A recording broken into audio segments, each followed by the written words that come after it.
সীমান্তে চোরাচালান ও মাদক বিরোধী ধারাবাহিক অভিযানের অংশ হিসেবে কুমিল্লায় ধ্বংস করা হয়েছে বিপুল পরিমাণ জব্দকৃত মাদকদ্রব্য। মঙ্গলবার দুপুরে কোটবাড়িতে বিজিবির 10 ব্যাটালিয়ন সদর দপ্তর প্রাঙ্গণে আনুষ্ঠানিক প্রায় 52 কোটি টাকার মাদক ধ্বংস করা হয়।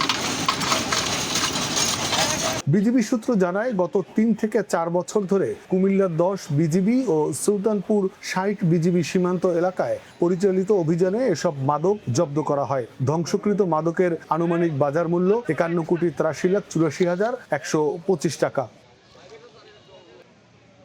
অনুষ্ঠানে প্রধান অতিথি হিসেবে উপস্থিত থেকে এই মাদক ধ্বংস কার্যক্রমের আনুষ্ঠানিক উদ্বোধন করেন সরাইল রিজনের regional commander brigadier general Mohammad Saiful Islam Chowdhury.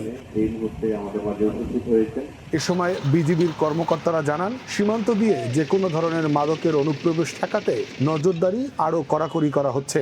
এজন্য সীমান্তে সিসিটিভি ক্যামেরা ও ড্রোন টহল বাড়ানোর পাশাপাশি গোয়েন্দা তৎপরতা এবং নিয়মিত টহল জোরদারের পরিকল্পনা নেওয়া হয়েছে।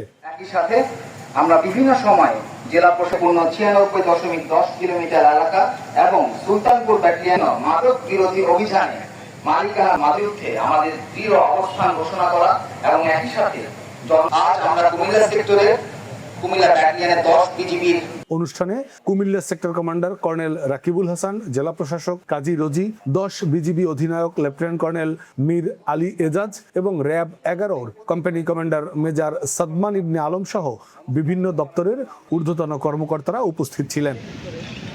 Desk report, next Bangladesh 24।